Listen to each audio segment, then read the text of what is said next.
মাত্র 1.5 মাস থেকে 2 মাস হয়েছে আমি এমপি হয়েছি। আপনারা কি আগে জানতেন এমপিরা কত টাকা পায়? এখন পর্যন্ত আমি গত 2 সপ্তাহ আগে পাইছি 2 কোটি, এর পরে পাইছি 2 কোটি, গত পরশুদিন খবর পাইছি আমি পাইছি 25 কোটি, মোট 29 কোটি টাকা। 25 কোটি টাকার রাস্তাঘাট আমি বানাইতে পারবো, আমার এই দায়িত্ব দেওয়া হয়েছে।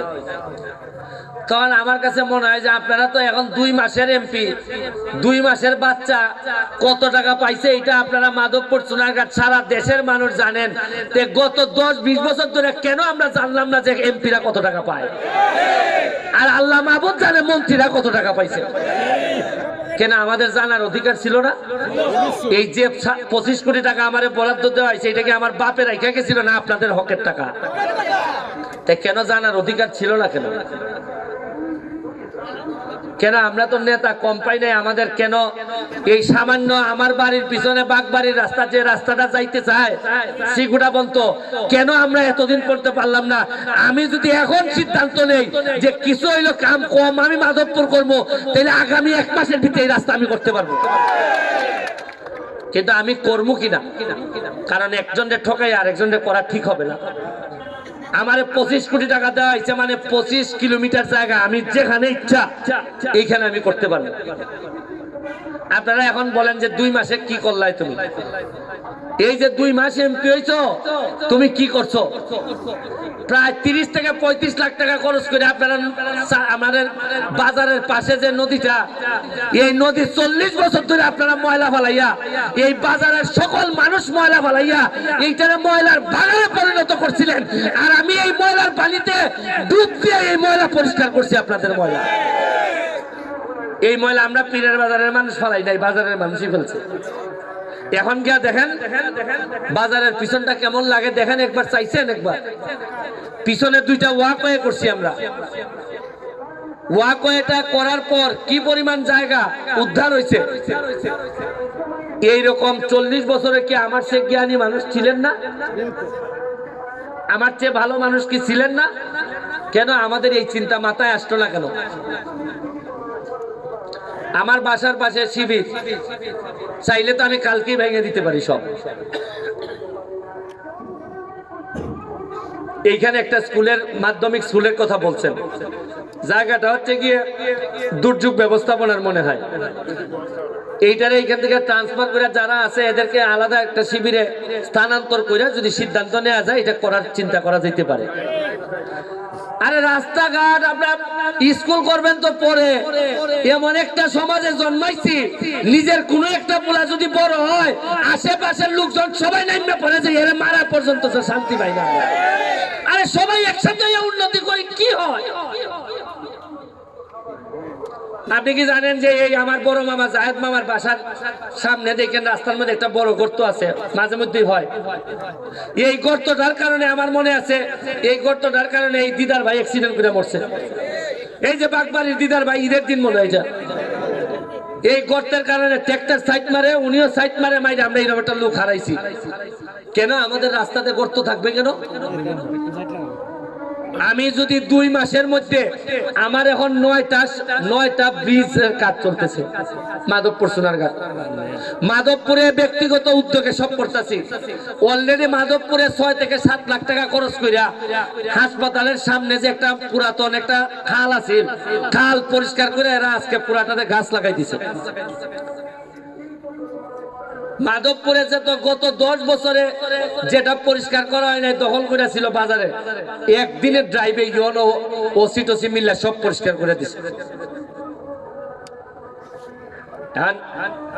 শুনেন, হাতিরও তো ওজন না হয় না যতটা হয় মানুষের হিংসার ওজন। এই ওজনের তলে পড়েই আমরা বেশিরভাগ মানুষ মরি।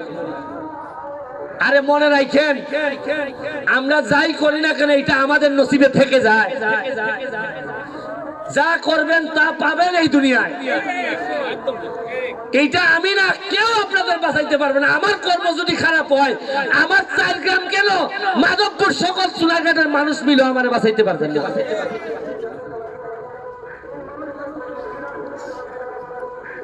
আমি আল্লাহর কাছে দোয়া করি, যে এমন নেতা হিসাবে আগামী 5 বছর পরে হয়তো আমি বাঁচতেও না পারি, আমি আর হয়তো এমপি নাও হইতে পারি। কারণ গত 2 মাসে আমার 12 কেজি ওজন কমছে। কারণ অনেকে মনে করেন এমপি হওয়া, কারণ এমপি হয়ে আমি যদি ঢাকা বসে থাকি, এই 29 কোটির একটা গরম আছে না, আমি যদি খালি আমার এলাকায় না আসি, এমপি সাহেব তো আগে আপনারা অভ্যাস আসিল না, 2 মাস পরে পরে আইতে, আপনারা তো ভালোই মেনে নিছ। আর আমি যদি মন্ত্রী আসলা, তাতেও আপনারা সাহস হয়েছে না কোন মিটিং এ দাঁড়াইয়া কইতা যে ব্যারিস্টার যেভাবে কই ইটা করণ লাগবো, ইটা করণ লাগবো, যারা বক্তব্য দেন তারা জিগায় কোনদিন মন্ত্রী সাহেব কইতে পারছেন নি ভাবে। উন্নয়নের কথা কইলে বার করে দিচ্ছেন মিটিং থেকে। এই ছেলে তুমি এত এত বুঝো, এই তুমি পরে মারতো কোন বেটায় শত নিজাম চৌধুরী কই এদিকে আসো, ওই যে এক বেটা যে এখানের মধ্যে কইছিল খাম হইছিল এরপরে খিতা হইছিল, এটা মাইকে হোক। আমরা এখানে এক লোক বক্তব্য দিতে আছে 1 মিনিট দেওয়ার পরে কইছে যে মাননীয় এমপি মহোদয় আমরা এখানে উন্নয়ন কম হইছে, এখন বুটের তো সময় আইছে ঠিক ওই উন্নয়নটা একটু করা। ছেলে তোমার নাম কি? পরতি ফটলিয়া ডাইডি পার করিয়া 4-5টা নাম লিখে টেবিল ভাঙ্গিয়া আইতাছুন, খাও ধরাইয়া 7-8 বার নিয়া জায়গাত নেওয়ান লাগছে আর কি। এরপরে মাননীয় বুঝছেন আপনি কেমনে গেছে, মানে কেউ যদি খালি উন্নয়নের কথা কইছে এটা অপরাধ হয়ে গেছে। আর মাইকো খারিয়া খালি কল লাগবো ইয়া মাবুদ খারেন বারেন সব আইছে, যে উন্নতি হইছে ইদার আর শেষ। আপনি যে নেতায় তার জনগণের সমালোচনা সহ্য করতে পারে না, সে কি নেতা? আমি বিরোধিতা চাইছি না, বিরোধিতা শেষ হাঁটাইলিছি, সামনের দিকে উনছি খাস করার জায়গা হই নাই বলে। আপনারা একটা রাস্তা দেখেন শান্তি মতে যাওন যায়, যাইন এদিকে যাইন, এরপরেও নয় কামরুল ইসলাম ডাক্তার আছেন না বালিয়ারির, তাই জিগাই সোনারঘাটের সবচেয়ে বেশি মানুষ রোগী হিসাবে যায়, সব হইল শ্বাসকষ্টের রোগী, সব হইল কের রোগী, আমি নিজেও শ্বাসকষ্টের রোগী। তাই জিগাইলাম কের লেগে এইটা রোগী, কই তোমরা এলাকার যে পরিমাণ ব্রিক ফিল্ড হইছে, যে পরিমাণ বালু রে আর দুলাউ রে, আপনারা এখানে কিছু ব্রিক ফিল্ডের ভাটনারও আছেন, মাইন্ড করিন না, ইটা বেশিরভাগ লোক শ্বাসকষ্টে মরবা আপনারা। এখন আমি এমপি, আমার দেখুন লাগে না, না আমি অকল ব্যবসা দিলাইতাম যে ভাই তোমরা যেভাবে ভালো করো। এখন প্রশাসন থেকে আমি কইয়া দিছি যে ভাই পরিবেশটারে মিনিমাম হইলে রক্ষা হইল, আমি ঘুষ খাই না, আমার ম্যানেজ করতে পারে না।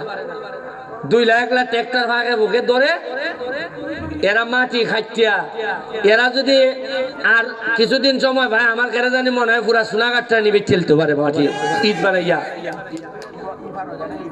ইট বেলে ইন্ডিয়া পাঠায়, ইন্ডিয়া অত বড় দেশ, আমার মনে হয় এখন হাত নামাই লিবা।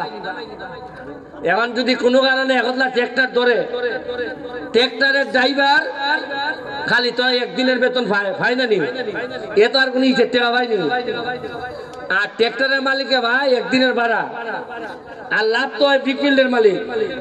আর ট্রাক্টরের ড্রাইভার যে চলাই দেন যে দেখছস নি ব্যারিস্টার যে বুট দিচ্ছে ওকে ধরে, এ বেটা আইয়া পীরের বাজার লঙ্গি তুললে আমার বাপমা তুলে গেল যায়, হয় তার ঘরে তারে বুট দিছিলাম ওকে আমারে, ওকে আমি কি ছেড়ে দিতাম? আমি কি ওকা এই 3জন 4জন ব্রিক মিলের মালিকের কাছে কি আমি আমার এলাকার সকল মানুষকে সারেন্ডার করে নিতাম নি? আমি ভাবতাম না, আমার আগামীবার তো আমার ফেল করে বাইতে লাগে। কারণ আমি চাইতেছি আমি এমপি গিরি দিয়ে আমি দুনিয়া না, আমি আখেরাত ফালিতাম চাই। আমি যেখানে দেখবো আমার বেশি মানুষের ক্ষতি হয়, আমার বাবা যদি হই আমি চাইবো না, হইতো না। ওই দেখুন কিভাবে দুর্নীতি চলে। চা বাগানে আইসে 6,000 মানুষের 5,000 টাকা করে টেকা দিব সরকারে, গত 2-3 বছর দিছ। এইবার যখন লিস্ট হইতেছে আমি কইলাম যে চা বাগানের শ্রমিকের টেকাটা ঠিক মতো পায় কিনা, ফোন নাম্বারের মধ্যে দিয়া বিকাশ। তা আমি কইলাম 2-3টা ফোন লাগাও সাইন দেখি জায়গা মতো যায়নি টেকাটা। নাম চা বাগানের শ্রমিকের নাম কিতা কয় নালুয়া, বাবার নাম ঠিক আছে, অ্যাড্রেস ঠিক আছে, আর ফোনে ফোন দিলে দরে শরীয়তপুর থেকে, মানে যেটাই দেখা যায় এটা শরীয়তপুর জায়গা, বুঝছেন নি আপনি কেমনে?